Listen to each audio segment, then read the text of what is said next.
Voilà, donc on poursuit la file effectivement de l'histoire du Rhône avec voilà, cette petite frise. Donc on était, vous vous rappelez, on est au sortir de la guerre, effectivement une CNR dont l'avenir est un peu incertain, et finalement voilà, un espèce d'accord, on va dire, entre deux, où EDF, l'acteur national de l'électricité, effectivement, exploite les ouvrages. C'est-à-dire qu'une fois que ces ouvrages hydroélectriques sont mis en service, ils tombent sous gestion d'EDF. C'est lui qui gère l'énergie, qui la met sur le réseau, et ensuite qui la met à disposition, bien sûr, des particuliers et des entreprises. En revanche, tout ce qui est l'aménagement lui-même des ouvrages, la construction, les plans, etc., l'ingénierie, reste sous le pilotage de l'entreprise CNR, donc qui garde une existence en propre pour le pilotage de toutes les constructions des aménagements successifs. C'est également la CNR qui garde la main sur la dimension, on va dire, domaniale et foncière des aménagements. Donc effectivement, la dimension navigation, la dimension gestion portuaire, et puis gestion du foncier, puisqu'il y a beaucoup de terrain associés à ce fleuve. Donc on a cité les deux premiers grands aménagements, les trois premiers grands aménagements, donc un aménagement portuaire, le port de Lyon, un aménagement agricole, la plaine de Lacroix, et puis l'aménagement de Génissia hydroélectrique. Quand Génissia a été connecté au réseau électrique, c'est la fin des coupures d'électricité sur Paris. Voilà, donc c'est la fin globalement des coupures d'électricité en France. Cet ouvrage Génissia c'était l'ouvrage le plus puissant et le plus productible d'Europe à l'époque. Voilà, et il représentait plusieurs dizaines de pourcents de croissance de la puissance de production électrique du réseau français de l'époque, donc ce qui était effectivement considérable. Et ces aménagements donc, se sont poursuivis donc, dans une période 36 jusqu'à 1986, donc sur près d'une cinquantaine d'années. Il y a eu différents aménagements qui ont été construits. Vous voyez ici quelques photos de différents aménagements en cours de construction. Là, l'aménagement de Génissia, donc juste à l'aval de Bellegarde. Ici, en cours de construction, l'aménagement de Donzère-Mondragon. Et puis là, en dessous, deux aménagements plus récents. Enfin, plus récents. Ici, on est dans les années 60, je pense, du côté de Beauchastel. Et puis en bas à gauche, je pense que c'est l'aménagement de Valabrègue, quelques années plus tard. Donc il faut voir ça comme des chantiers assez pharaoniques, quand même, on est vraiment dans des chantiers de grande ampleur. Vous voyez en bas à droite des villes associées aux chantiers qui se sont construites voilà, pour accueillir les ouvriers, les techniciens, les ingénieurs. Le chantier notamment de Bolène, ça représente près de 12 000 personnes qui ont travaillé pendant plusieurs années sur ce chantier. Donc, voilà, 4 images historiques. Je reviens à ma frise. Donc les aménagements se sont construits, les grands aménagements du Rhône se sont construits jusqu'en 86. Il y a quand même eu quelques soubresauts, notamment dans les années 70, avec l'émergence du nucléaire, où effectivement EDF, qui était depuis 1948 au capital de la CNR et qui pilotait quand même un petit peu le rythme du déploiement des ouvrages, s'est interrogé sur le fait de construire des derniers ouvrages hydroélectriques, notamment sur le Haut-Rhône, Brégnier-Cordon, Saubrena et Belay. Voilà, EDF s'est interrogé sur l'intérêt encore de l'énergie hydroélectrique à l'époque de l'émergence du nucléaire. Au final, il y a eu là encore une fois des élus locaux qui se sont mobilisés et qui ont permis à ce que les derniers aménagements hydroélectriques puissent être réalisés en 86. Alors ensuite, vous avez une période un petit peu d'expectative et d'interrogation de la CNR, puisqu'en gros, les grands aménagements sont construits. Et puis l'exploitation elle est gérée par EDF, donc on s'interroge du côté de CNR sur ce qu'on pourrait faire et les missions qui pourraient lui être fournies. À ce moment-là, pareil, la société a failli disparaître au tournant des années 86-88, et elle a récupéré un grand projet qui malheureusement s'est arrêté en 97, qui est le projet du canal Rhin-Rhône, puisque en fait la navigation qui a été mise en place à travers les aménagements du Rhône est une navigation à grand gabarit. C'est d'ailleurs le grand gabarit qui est utilisé aussi dans tout le nord de l'Europe, avec les mêmes mensurations. C'est le Rhône qui a donné le la de ces nouvelles écluses et de ces nouveaux navires pour la navigation fluviale européenne. Voilà, sauf que effectivement, vous remontez jusqu'à Lyon en grand gabarit, la Saône elle-même est en grand gabarit aussi jusqu'à Pagny, et puis ça s'arrête. Et donc il y a eu ce projet de canal Rhin-Rhône qui a été dans les mains de la CNR, donc en gros de fin des années 80 jusqu'en 1997.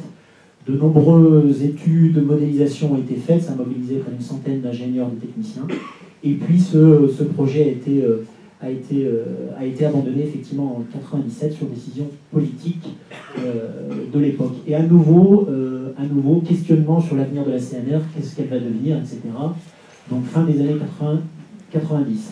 À ce moment-là, qu'est-ce qui se passe? Il y a l'Europe, au tournant des années 2000, qui commence à interroger la France et à lui dire ce serait bien que vous ouvriez votre marché de l'électricité, et notamment sur le volet de la production électrique, voilà, qu'il puisse y avoir d'autres acteurs que l'acteur historique national. Et dans les ministères, au phosphore, et puis il y a des personnes qui soudain se disent mais est-ce qu'on ne pourrait pas finalement matérialiser une alternative à EDF sur le marché de la production électrique en remettant en avant finalement la Compagnie nationale du Rhône et en la faisant fonctionner telle que c'était prévu au tout début, c'est-à-dire dans les années 30, c'est-à-dire un acteur qui soit un producteur d'hydroélectricité, en même temps d'être un aménageur et un gestionnaire de la voie fluviale, mais qui puisse aussi vendre et valoriser cette électricité, puisque si on ouvre le marché, pourquoi pas faire ça. Et donc c'est ce qui a été mis en place par l'État, donc au tournant de 2001, entre 2001 et 2003. Et donc à partir de 2001, la CNR est redevenue un producteur d'électricité de plein exercice,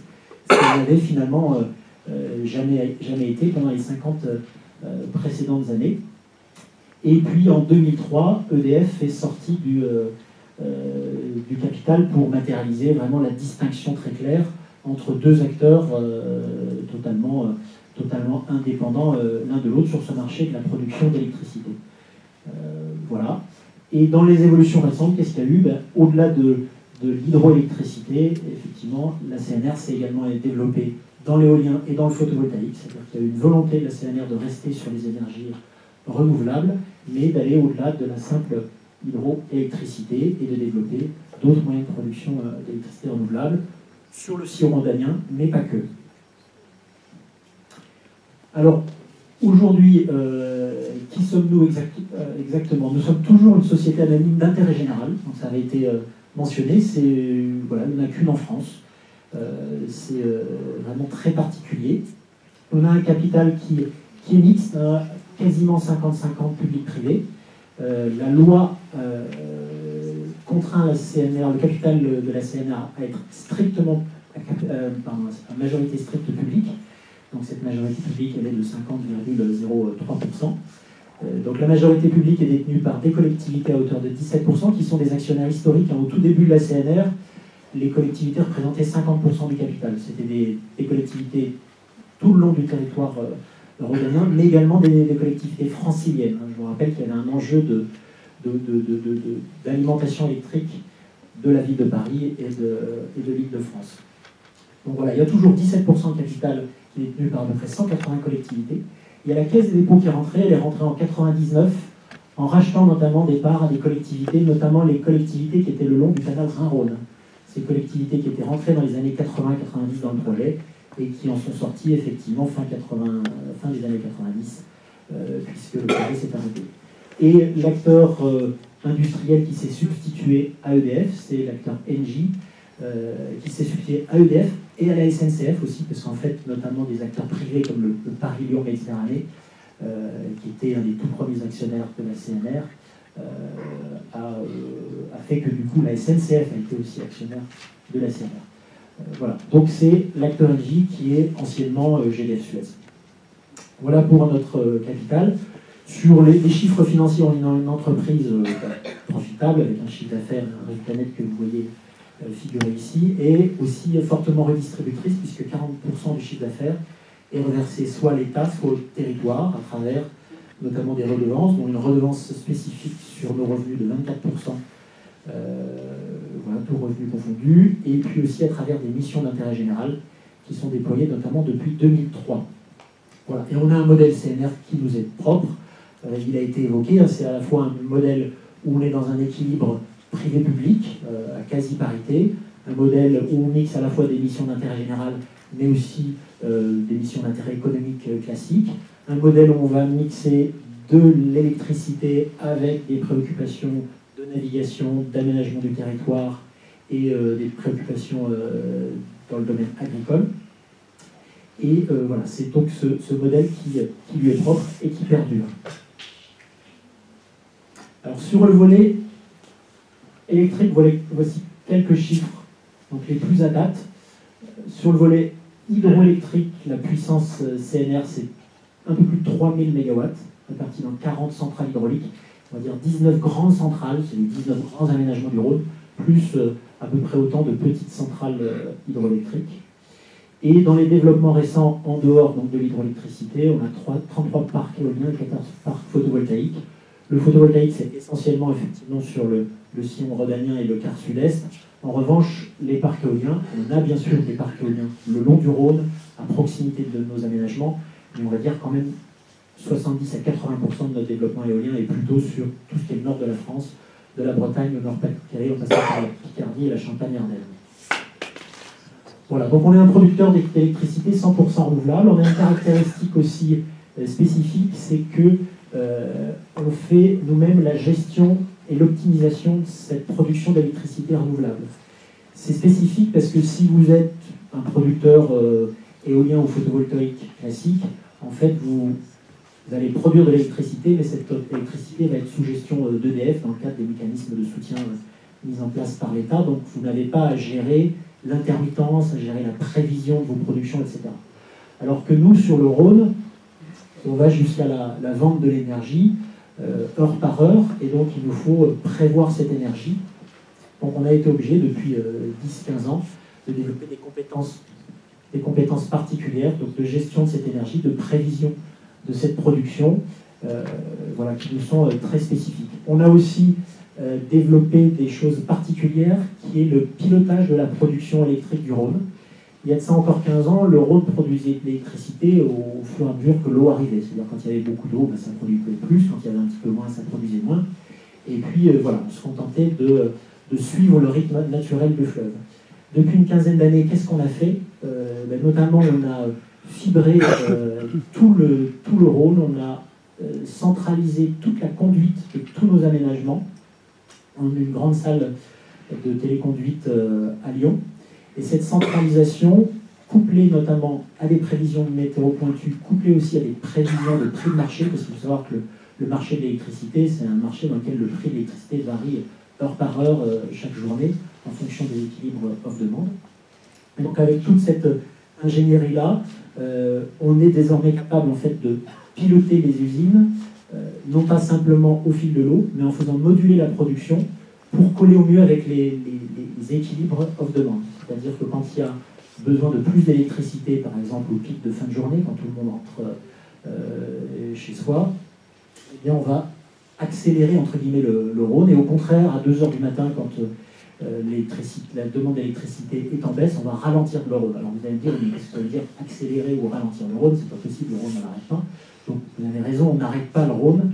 En revanche, dans notre cahier des charges, on a une tolérance d'à peu près 10, 20, 30 cm sur la côte du Rhône. Donc c'est très fin comme tolérance, parce qu'il y a des sujets de tirant d'air et de tirant d'eau pour la navigation, et puis aussi des sujets de hauteur de digue et de revanche de digue qu'il ne faut pas dépasser par rapport à des sujets d'inondation. Mais voilà, on a quand même cette flexibilité, et si vous visualisez finalement le Rhône c'est un grand ruban d'eau qui fait quelques centaines de mètres de large, mais qui remonte sur des centaines de kilomètres, et finalement quelques dizaines de centimètres de volume d'eau sur 200, 300, 400 mètres de large et sur 300 km, ça fait un volume d'eau extrêmement important. Et donc on a la capacité, voilà, en faisant légèrement monter, légèrement descendre au fur et à mesure de la journée, et bien augmenter la puissance, diminuer la puissance, augmenter la puissance, diminuer la puissance. Et donc au final, ce qu'on fait dans cette gestion du Rhône, c'est qu'on arrive à éteindre et à allumer l'équivalent d'une tranche nucléaire chaque jour en fonction des demandes du marché. Donc ça, c'est vraiment une grande caractéristique de ce fleuve Rhône et de sa production électrique, c'est que c'est pas voilà, on ne se contente pas juste de regarder l'eau et puis ça produit quand ça produit, puis ça produit moins quand ça produit moins. Voilà, on pilote tout ça pour avoir finalement une énergie 100% renouvelable, mais aussi hautement pilotable, et donc pas 100% fatale, comme peut l'être par exemple de l'éolien ou du photovoltaïque. Donc c'est vraiment une caractéristique très récente. Au niveau sinon de la production globale, ce qu'on représente donc CNR, c'est 15,8 TWh, donc ça représente un peu plus de 3% de toute la production électrique française. Voilà, donc c'est à la fois pas grand-chose et beaucoup. C'est beaucoup dans le sens où on est le deuxième producteur derrière EDF, mais c'est pas beaucoup dans le sens où effectivement on reste à un peu plus de 3% seulement de la production nationale. Sur le segment de l'hydroélectricité en lui-même, le Rhône représente 22% de l'hydroélectricité nationale. Donc voilà, vous voyez ici quelques illustrations. Donc des éoliennes qui sont au niveau du port de Fos-sur-Mer, donc à l'arrivée du Rhône, parc photovoltaïque en bordure du Rhône ici. Là, vous voyez une vue de turbine à l'intérieur de l'usine de Génissia.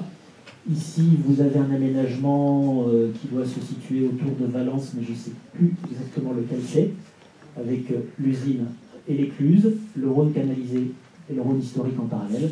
Et puis en bas à gauche, notre salle de téléconduite.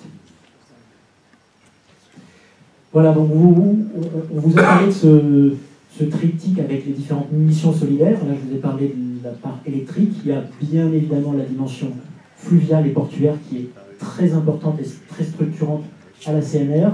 Voici ici quelques chiffres. Donc l'entreprise gère 14 écluses grand gabarit et 5 écluses de plaisance. Les écluses de plaisance sont sur le Haut-Rhône. Elles permettent la navigabilité, notamment entre Seyssel, Brégnier-Cordon, et puis l'accès au lac du Bourget. Et puis les 14 écluses grand gabarit, ça commence à Pierre-Bénite, et puis ça va jusqu'à Valabrec, et puis jusqu'au au grand port maritime de Marseille. C'est donc 300 km de voies navigables grand gabarit. Vous avez les volumes d'éclusage annuels, 80 000 éclusages par an, jour et nuit.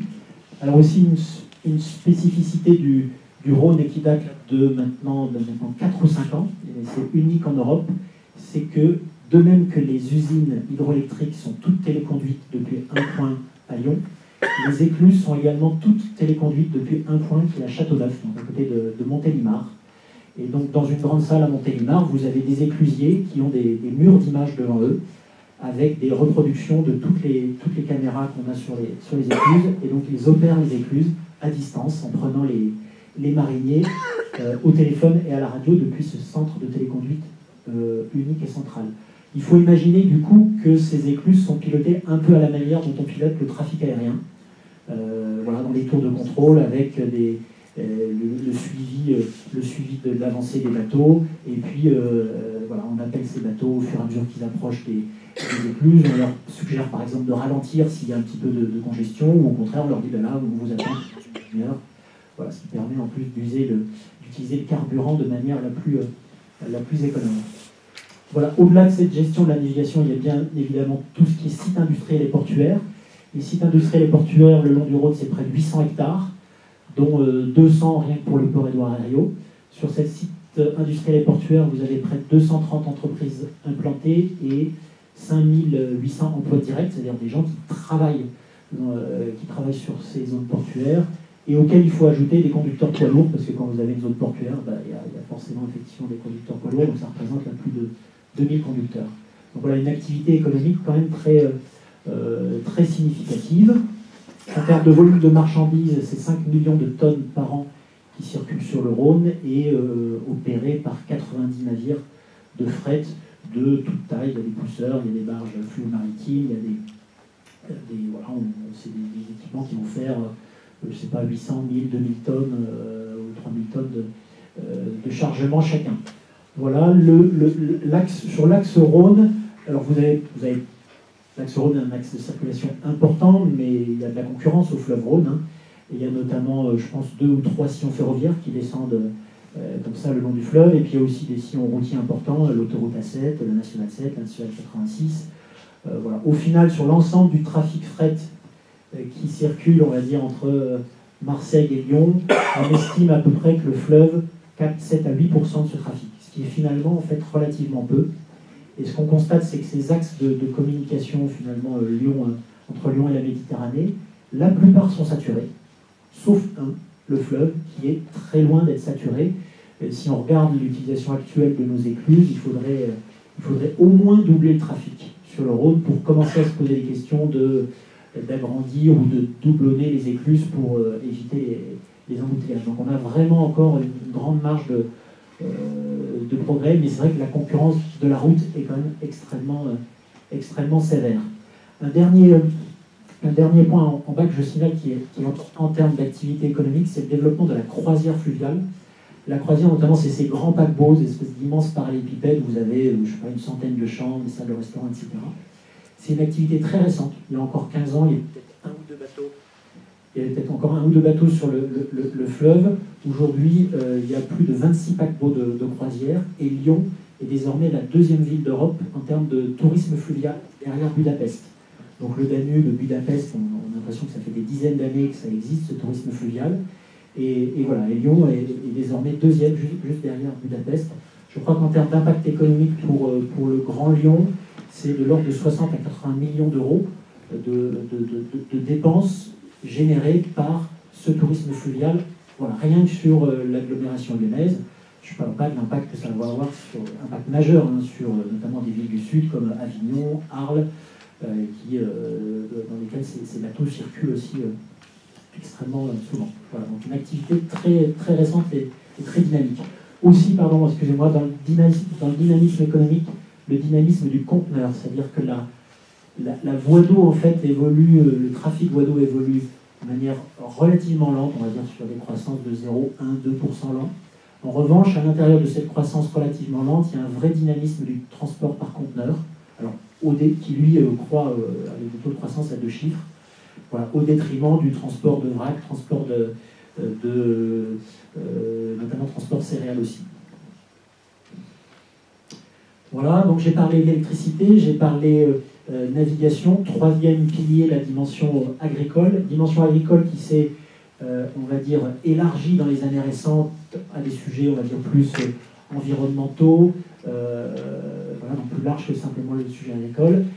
On a un domaine foncier en gestion à la CNR qui est de 27 000 hectares. 27 000 hectares, c'est la taille d'un petit département. Les prises d'eau qui ont été installées sur le fleuve, qui sont au nombre de 150, permettent l'irrigation de plus de 120 000 hectares de terres agricoles. Donc c'est effectivement un impact assez important. Et donc au-delà de ces enjeux agricoles, il y a voilà, des missions d'intérêt général qui ont été déployées, notamment sur des sujets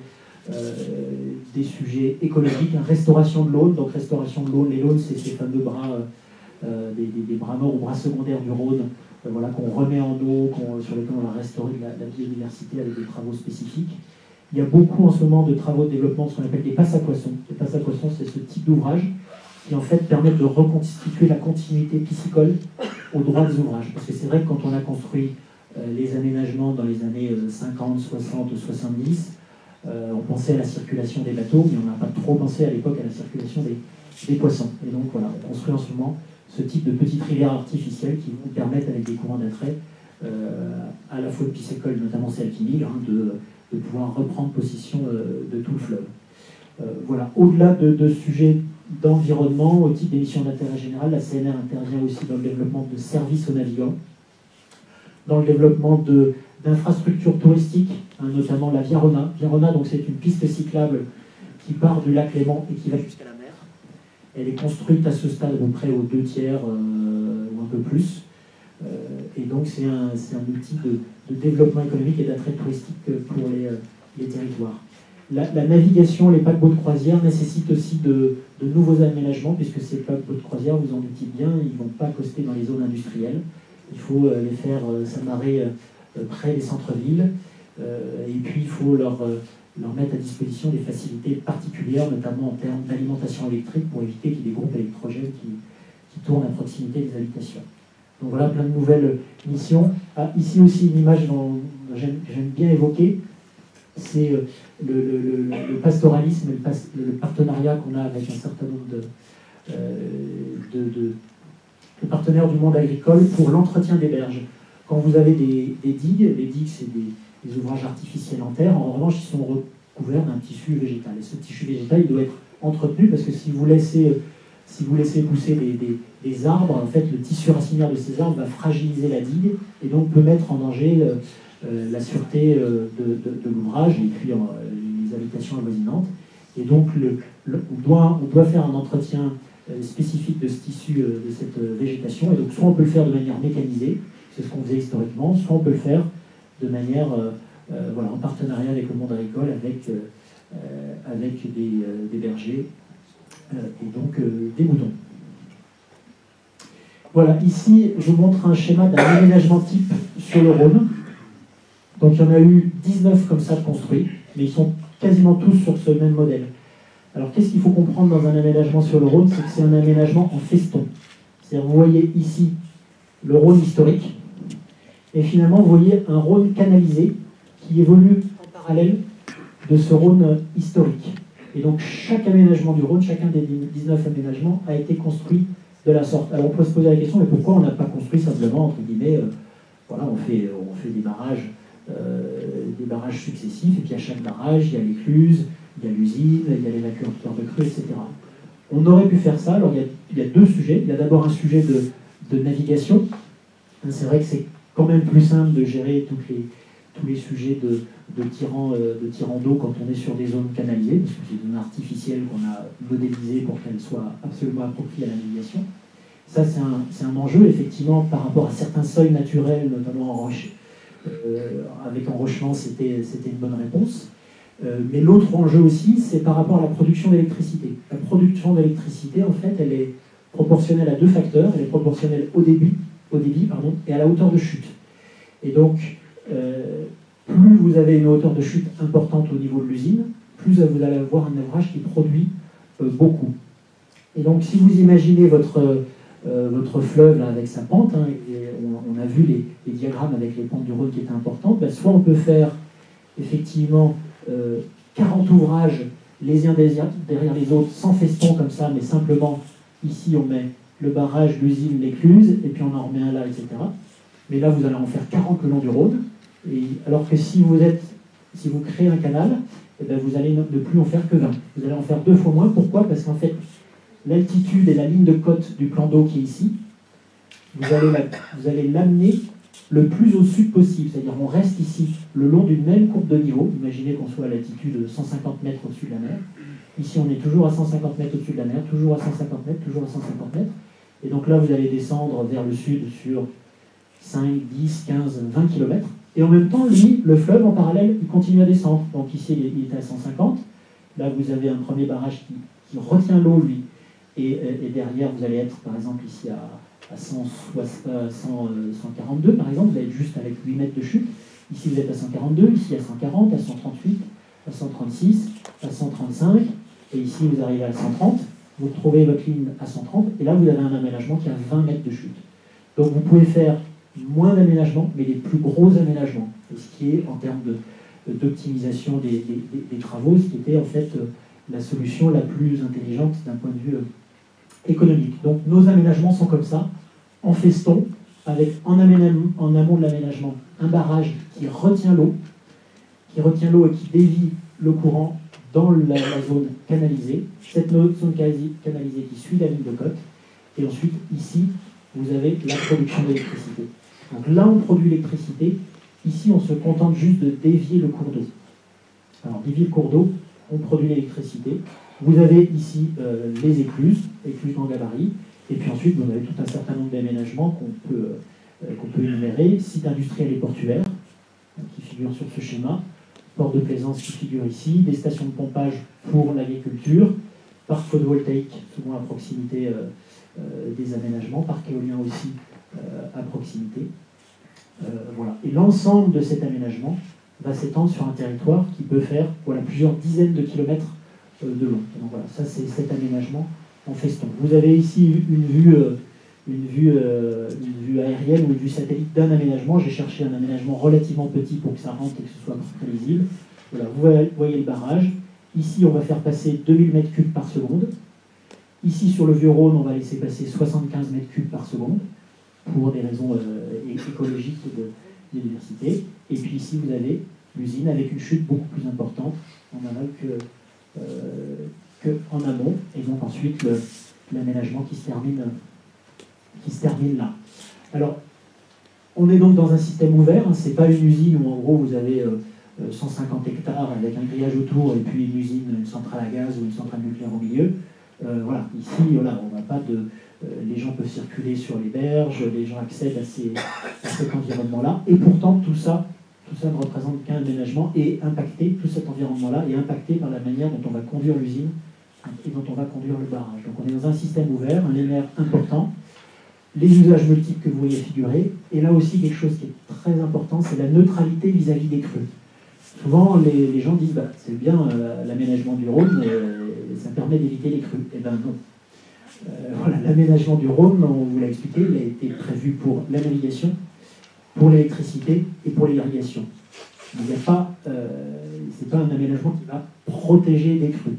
Alors pourquoi? Si on voulait protéger des crues, il faudrait faire des aménagements comme on l'a par exemple sur le bassin de la Seine. Et qu'est-ce qui a été fait sur le bassin de la Seine? Vous allez creuser des lacs artificiels, hein, c'est notamment le lac de la Forêt d'Orient et d'autres lacs que vous allez trouver dans l'Aube et en Champagne-Ardenne globalement. Et ces lacs artificiels, vous les maintenez globalement vides ou moitié ou trois quarts à moitié remplis. Et quand effectivement il y a l'épisode de crue qui arrive, les lacs vides vont finalement servir de tampon. Et ça marche bien sur le bassin de la Seine. En l'occurrence, ça n'existe pas sur le bassin du Rhône. Et je pense même que vu la violence du fleuve et vu ses dimensions, je ne pense pas que ça puisse être imaginable de créer des lacs artificiels en amont. Et donc voilà, donc nos aménagements sont là pour être neutres vis-à-vis des crues. Ça veut dire quoi? Ça veut dire que le cahier des charges et les autorités de l'État nous intiment que quand il y a une crue qui arrive, l'eau doit repasser là où elle est toujours passée. C'est-à-dire qu'en 1856, en 1902, etc., où ça, 3 siècles, elle passait à cet endroit-là, quand il y avait une crue millénale, centenale, eh bien, elle doit repasser au même endroit. Et donc nos ouvrages, en fait, doivent s'effacer. Donc qu'est-ce qui se passe en fait en crue? Donc en mode normal, vous avez 2000 mètres cubes qui passent ici et 75 mètres cubes qui passent ici. Et quand vous avez une crue, vous atteignez 6000, 7000, 8000 mètres cubes secondes, et bien vous avez, en gros, vous avez toujours 2000 mètres cubes qui passent là dans ce canal artificiel, parce qu'il est dimensionné pour 2000 mètres cubes. Et tout d'un coup, le Rhône, je dirais le Rhône historique, va reprendre sa fonction, et c'est ici que vous allez voir passer la différence entre, je dirais, le volume total et les 2000 mètres cubes qui vont passer sur le canal. Donc vous allez avoir ici 4000, 5000 mètres cubes qui va circuler là, et l'eau qui va se répandre là où elle s'est toujours répandue. De même que dans ces zones amont où nous on a pu mettre des digues, pour des raisons de navigation, eh bien à certains endroits on a des protocoles particuliers pour aller justement remobiliser des zones d'expansion des crues. C'est-à-dire si ces zones d'expansion des crues ont été coupées par une de nos digues, eh bien, cette digue doit avoir un comportement qui lui permette de s'effacer pour que la zone d'expansion des crues soit remobilisée conformément à ce qui était le cas de manière naturelle avant. Voilà. Donc la CNR accompagne les crues dans une logique de neutralité. Et souvent ça c'est mal compris parce que généralement les voisins, ceux qui habitent au bord du Rhône, ils se sont quand même rendus compte que voilà, avant on avait les pieds mouillés entre guillemets tous les ans, maintenant on n'a pas les pieds mouillés tous les ans, on a peut-être les pieds mouillés tous les 10, 15 ou 20 ans. En revanche, quand on a les pieds mouillés, on les a vraiment. Mais du coup, la mémoire oublie ça. C'est-à-dire comme les petites crues sont quand même écrêtées, c'est-à-dire nos propres aménagements ont quand même la capacité d'écrêter les petites crues, on oublie la petite crue, et donc on oublie la petite crue, on pense que la grande crue n'existe plus. Mais la grande crue, elle est toujours là, et quand elle arrive, elle repasse au même endroit. Voilà, et le temps passe, et donc je vais avancer. Voilà, c'est vrai qu'il y a une ingénierie d'excellence présente au grand international, puisque les ingénieurs CNR ont été mobilisés sur la construction et l'aménagement de tout le fleuve. Bien évidemment, quand l'aménagement du fleuve s'est arrêté au niveau des années 90, et bien cette ingénierie, elle a travaillé à l'export et au grand international, à la fois pour valoriser effectivement son expertise fluviale et son expertise dans le domaine de l'énergie. Ici, vous avez l'exemple le plus flagrant, ça c'est dans notre labo d'hydraulique, où on fait des modélisations physiques. C'est nous c'est les ingénieurs CNR qui ont modélisé la 3e génération d'écluses du canal de Panama. Cette génération d'écluses la construction de ces écluses est en train d'être finalisée. Elles seront mises en eau en septembre 2016. Donc voilà, c'est la seule entreprise française qui a participé à ce chantier de 3e génération d'écluses de Panama. C'est la CNR, elle y a participé. Je dirais sur la phase la plus clé du dispositif, c'était concevoir ce nouveau dispositif d'écluse avec des contraintes techniques extrêmement serrées. Donc vous voyez la présence ensuite sur plein de chantiers. En ce moment, on travaille beaucoup sur le fleuve Mekong, donc avec le Laos et puis avec le Vietnam. Voilà, sur les enjeux futurs, on a l'ambition de continuer à investir pour développer le Rhône. Il y a beaucoup de sujets encore qui peuvent être développés. Il y a des sujets de production hydraulique du fleuve. Il y a des petites centrales qui peuvent être construites. Ça, c'est un chantier très récent. Alors, petites centrales, voilà, c'est quand même un chantier, je pense, à 20-25 millions d'euros.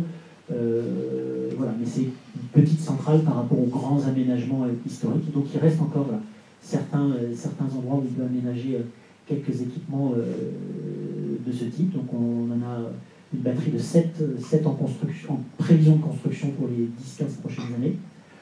On a des travaux aussi pour le développement du transport fluvial et puis dans le domaine effectivement de l'agriculture durable et de l'environnement.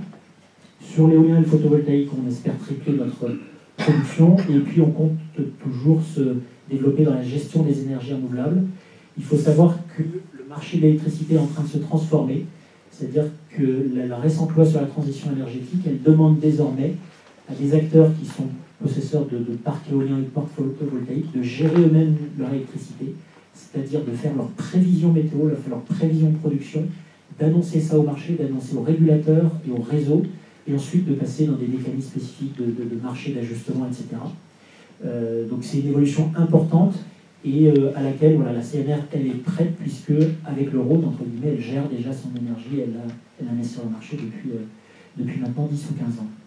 Voilà, on a une ambition aussi, toujours à travers le Rhône, d'être un laboratoire des énergies du futur, que ce soit sur la gestion innovante d'ouvrages hydrauliques. Par exemple, je vous cite quelques sujets d'innovation. Le sujet de biocalcification des digues, il y a des sujets de résistance mécanique au vieillissement des digues, qui sont des ouvrages en terre, et donc on est en train d'étudier l'injection de bactéries qui vont créer des petits ponts calciques entre les grains de sable, et ces ponts calciques en fait vont à la fois renforcer la cohérence de la digue, tout en maintenant sa perméabilité naturelle. Donc voilà des sujets de recherche. On fait aussi de l'auscultation maintenant des digues par drone, donc il y a des petits drones qui remontent voilà, sur les 300 km de digue et qui font des relevés télémétriques qui permettent d'analyser l'évolution de cette digue. Voilà des nouveautés. On se développe sur l'électromobilité. Il y a près d'une trentaine de bornes de recharge de véhicules électriques qui sont soit mises en service, soit en cours de mise en service tout le long du fleuve Rhône, avec bien sûr de l'électricité du fleuve qui est apportée dans ces bornes de recharge. Il y en a sur l'agglomération lyonnaise. On travaille aussi sur le solaire nouvelle génération, mais je passe.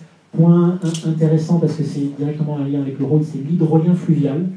Donc l'hydrolien, c'est voilà, ce type de dispositif. Donc vous ne faites pas de barrage, vous mettez juste cette hélice, elle peut être axée verticale ou horizontale, vous les mettez dans le cours de fleuve et on récupère de l'énergie. Donc là, on a un projet à l'aval de Génissia où il pourrait y avoir une 30 ou 40 hydroliennes qui pourraient être installées, et ça pourrait être la plus grande ferme hydrolienne fluviale du monde à son installation. Donc on serait très fiers. Voilà. Et un autre sujet aussi, quand on parle d'eau et d'énergie qui est extrêmement clé, c'est l'hydrogène. L'hydrogène est, à mon avis, le vecteur énergétique clé pour dans 15 ou 20 ans, et notamment ce qu'on appelle l'hydrogène vert. Donc l'hydrogène vert, c'est quoi? C'est on prend de l'eau, on fait une électrolyse, mais on le fait avec de l'électricité issue d'énergie verte, que ce soit éolienne, ou photovoltaïque ou hydraulique. Et voilà, cette hydrolyse produit de l'hydrogène vert qui est un vecteur énergétique important. Cet hydrogène il peut être utilisé à quoi? Il peut être utilisé pour la mobilité, que ce soit la mobilité véhicule électrique hydrogène. Il peut être utilisé aussi pour la mobilité fluviale. On va avoir un premier pousseur sur Lyon qui va être équipé d'un moteur hydrogène électrique. Ça, c'est pour dans 24 mois, avec notamment l'armateur CFT. Et puis, ce vecteur hydrogène, au-delà du transport, il peut être aussi utilisé dans le gaz de ville. C'est-à-dire qu'au lieu d'avoir du gaz qui soit issu de processus carbonés, ben vous avez du gaz qui est issu de vos éoliennes, de vos barrages hydroélectriques par simple électrolyse de l'eau. Et cet hydrogène, soit il est injecté directement dans le gaz de ville, moyennant des coefficients de dilution particuliers, soit vous faites de la méthanation, c'est-à-dire que vous allez récupérer du CO2 à la sortie d'une usine polluante. vous coupez à cet hydrogène et vous faites du coup du méthane. Et là, le méthane, bah, du coup, c'est le gaz de ville le plus standard qu'on connaisse.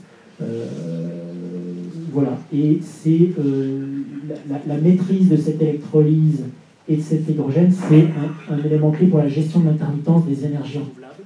Si vous voulez développer massivement les énergies renouvelables dans le mix électrique, il y a un sujet qui va se présenter, c'est quand même que ces énergies renouvelables, des fois elles produisent pas, elles produisent. Tout ça, ça peut faire des à-coups dans la production. Et donc le sujet, c'est comment je lisse cette production renouvelable sans mobiliser des centrales à gaz ou des moyens au fuel, auquel cas je casse un peu tout le côté vertueux des énergies renouvelables. Et donc une des réponses, c'est bien évidemment l'hydroélectricité. Je vous ai dit que le Rhône était modulable.